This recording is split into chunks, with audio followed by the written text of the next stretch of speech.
Chapter 12 kinetic theory of gases start कर रहे हैं। ध्यान से सुनेंगे 20 मिनट तक, फोकस एकदम कंसंट्रेशन, यहाँ वहां बिल्कुल ध्यान नहीं सबका।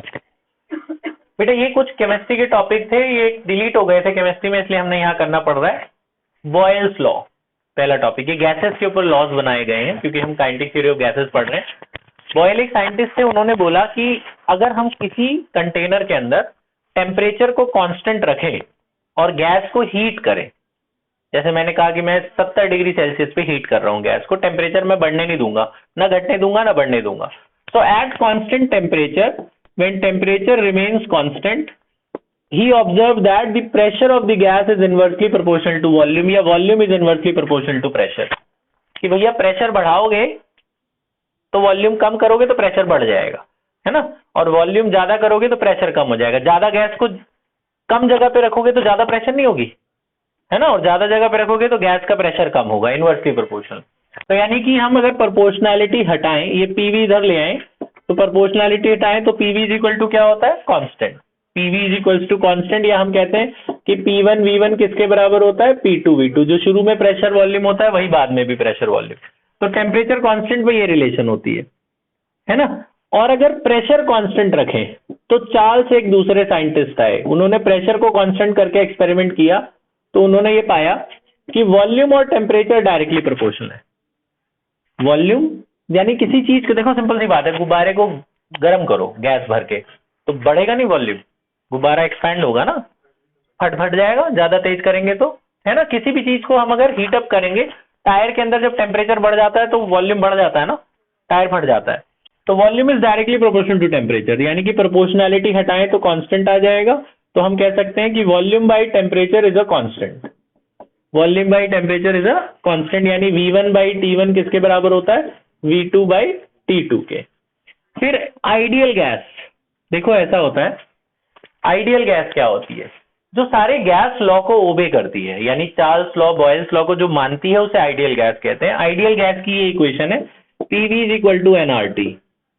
ये कैसे मानती है चार्ल्स लॉ, बॉयल्स लॉ को, देखो जरा। जब टेम्परेचर कांस्टेंट रखते हैं, टेम्परेचर को कांस्टेंट रखेंगे तो मोल तो कांस्टेंट होता है, एन का क्या मतलब होता है, मोल। आर क्या होता है, गैस कांस्टेंट। एन क्या है, number of moles of gases. R क्या है, गैस कांस्टेंट, उसकी वैल्यू आपको पता है 8.314 होती है। और टी क्या है, टेम्परेचर। अगर आप कहते हो तो कि RHS का सब कुछ कांस्टेंट है, मोल तो कांस्टेंट है ही, आर भी कांस्टेंट, अगर टेम्परेचर को भी कांस्टेंट कर दो तो ये तीनों कांस्टेंट नहीं हो गए, तो PV is equal to constant, यानी कि बॉयल्स लॉ आ गया, है ना। और अगर आप प्रेशर को कांस्टेंट कर दो, चार्ल्स लॉ आ जाएगा। प्रेशर को कांस्टेंट कर दो मतलब प्रेशर मत बढ़ने दो, तो वॉल्यूम अपॉन टेम्परेचर को अगर मैं एक तरफ ले आऊं और NR के नीचे P ले जाऊं, ये सारा कांस्टेंट है, तो V by T is also constant.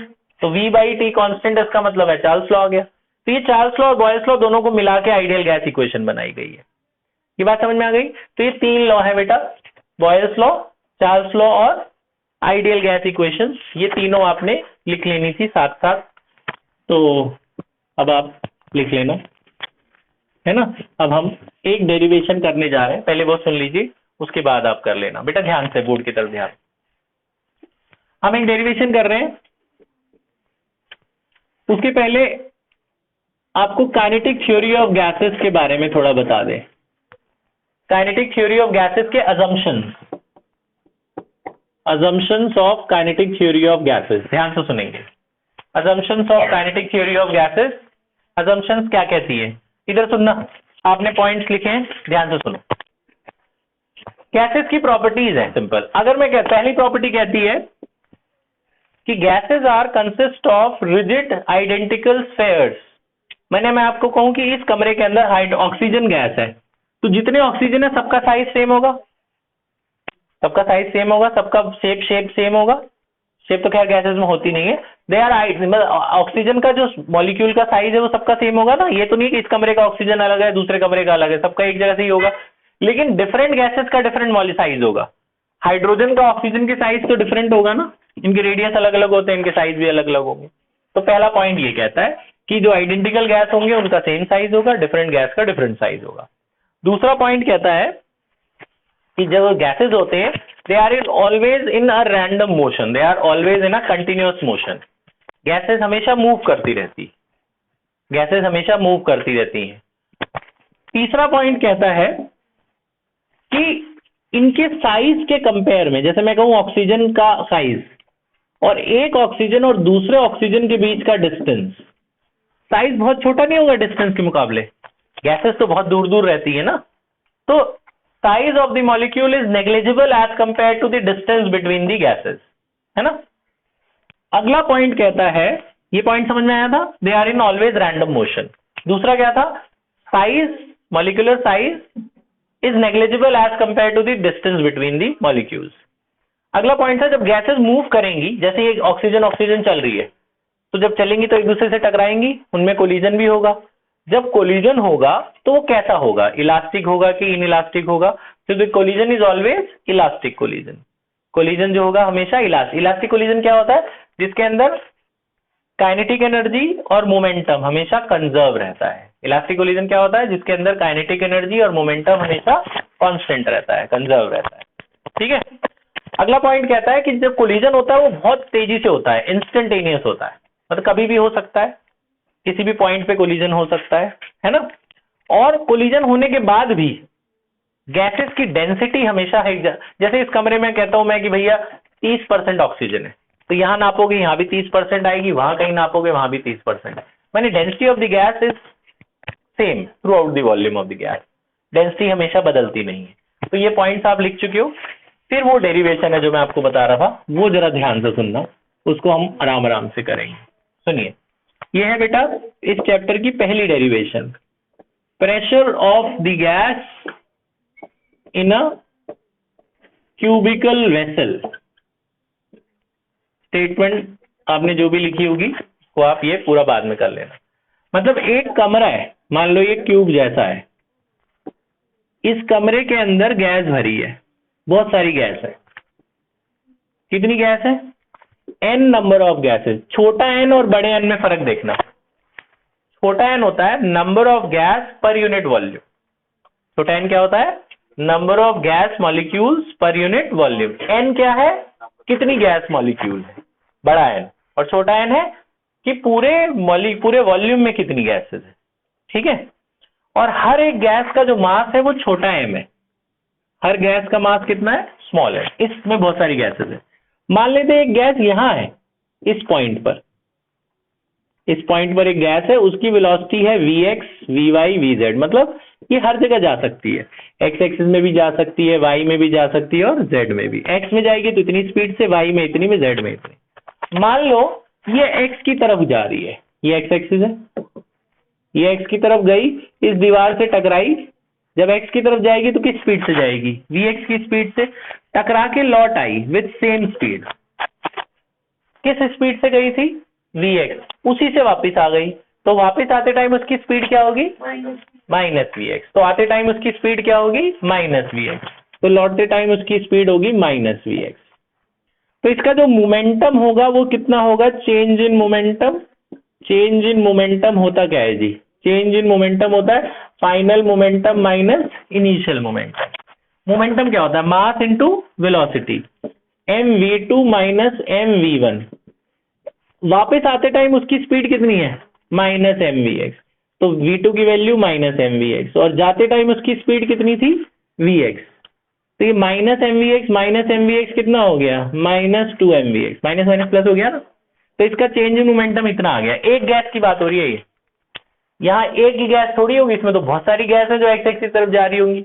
तो कितनी जा रही है, यहां से यहां तक जाने में उसको मान लो डेल्टा टी टाइम लगा, यहां से यहां तक जाने में उसको कितना टाइम लगा, डेल्टा टी, ये हम मान रहे हैं, अज्यूम कर रहे हैं।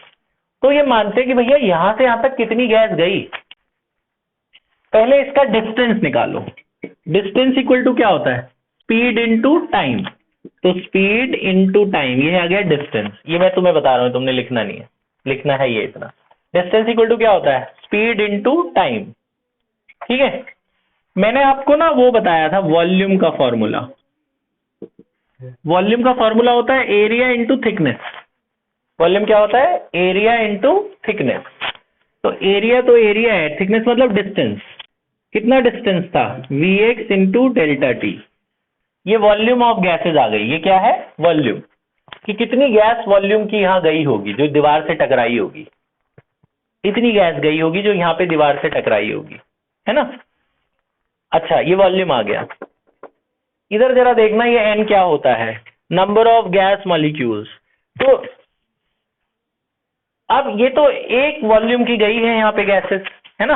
अगर एन नंबर ऑफ गैसेस यहाँ पे गई हैं, एन नंबर ऑफ गैस के लिए इसे एन से मल्टीप्लाई कर देंगे और n number of gas molecule, ये तो एक का था ना, एक गैस का। अगर ऐसी ऐसी एन नंबर ऑफ गैस गईंगी तो टोटल वॉल्यूम क्या होगा, टोटल वॉल्यूम क्या होगा, इसको किससे मल्टीप्लाई कर दोगे, एन से मल्टीप्लाई कर दोगे, है ना। इसको किससे मल्टीप्लाई कर दोगे, एन से मल्टीप्लाई कर दोगे, n number of gas molecules. तो पर यूनिट वॉल्यूम लेना है इसलिए छोटे एन से मल्टीप्लाई करना, पर यूनिट वॉल्यूम निकाल रहे हैं तो छोटे एन से मल्टीप्लाई करना। अब जरूरी थोड़ी है कि इसी एक्स एक्सिस की तरफ गई है, एक्स एक्सिस के तो दो होते हैं, एक पॉजिटिव एक्स एक्सिस होता है और एक नेगेटिव एक्स एक्सिस।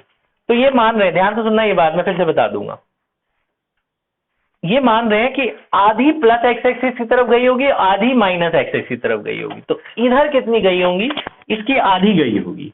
तो नंबर ऑफ गैस मॉलिक्यूल जो इधर गई होंगी वो कितनी गई होंगी, आधी। ठीक है, अब एक बार फिर से बताता हूं मैं इतने को।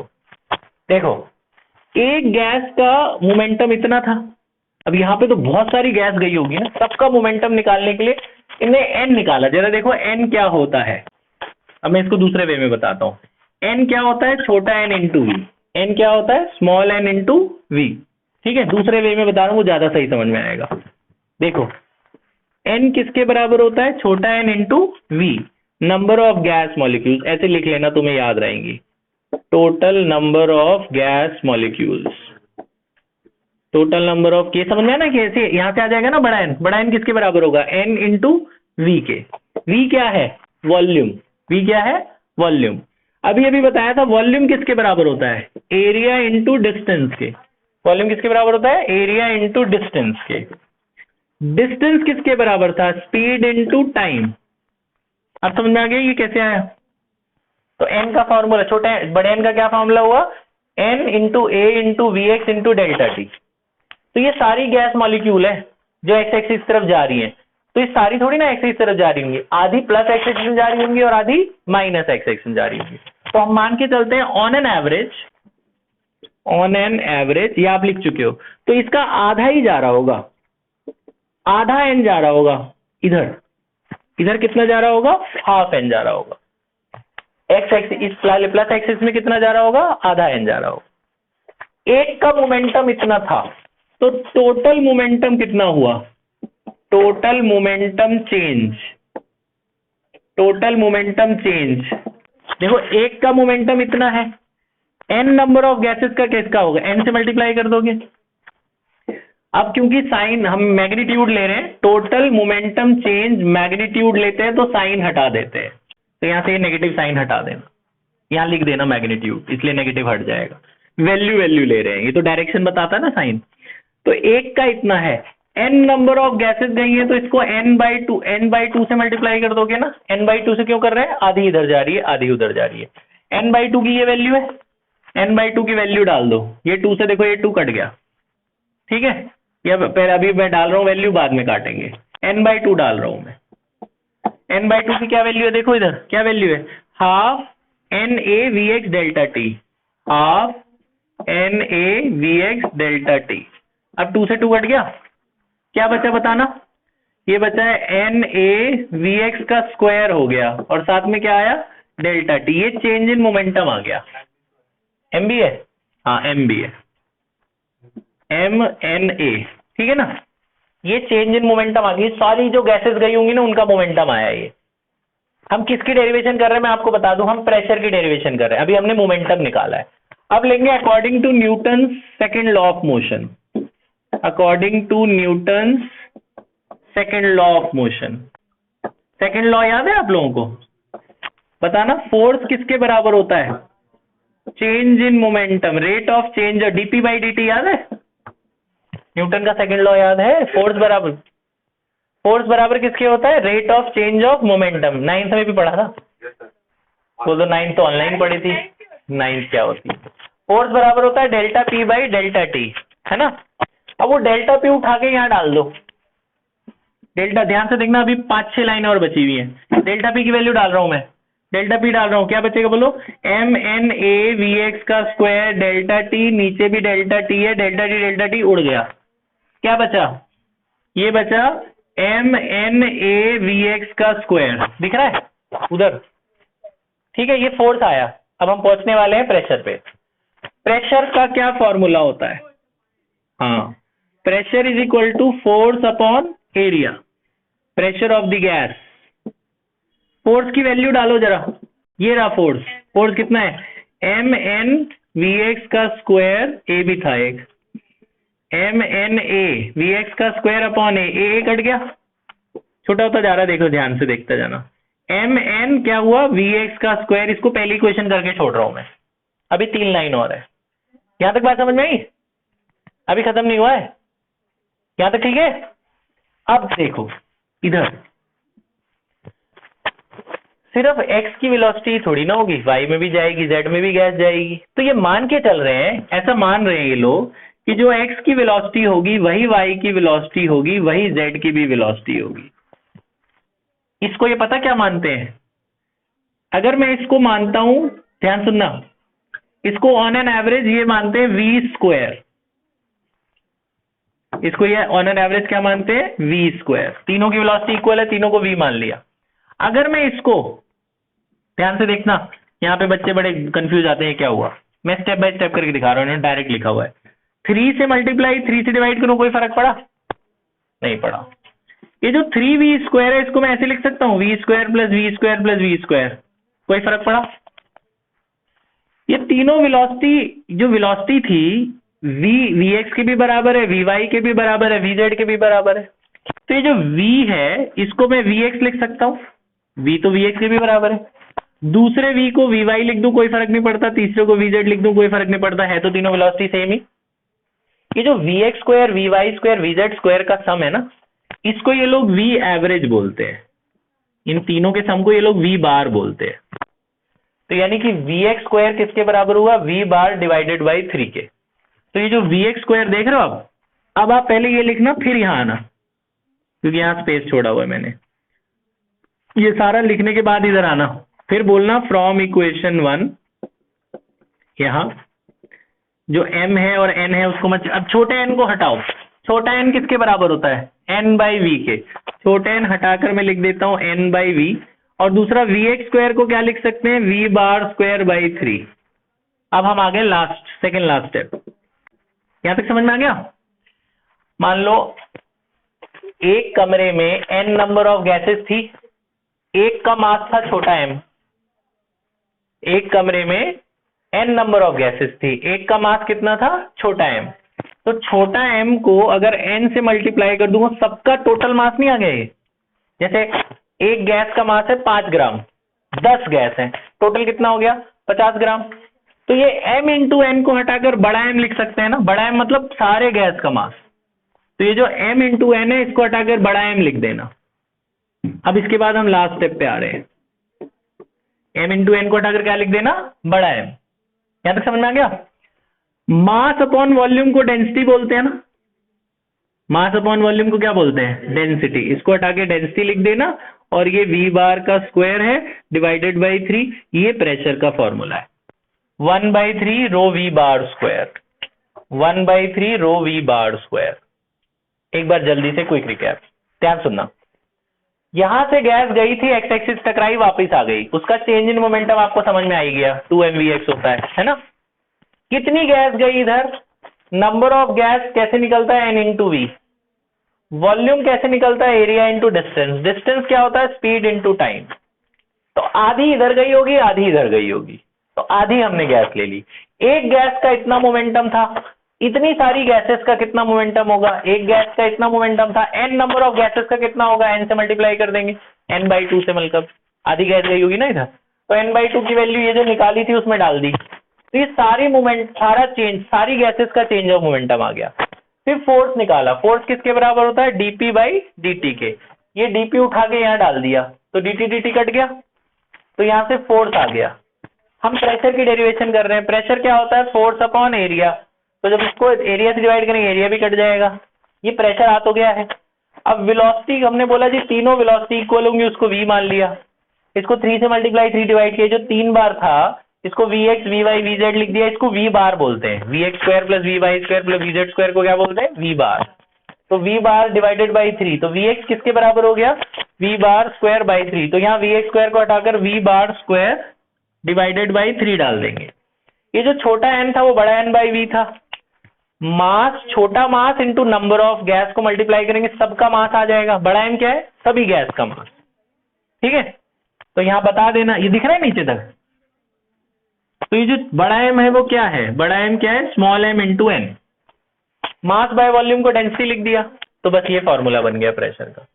समझ में आया? पॉज कर दो बेटा।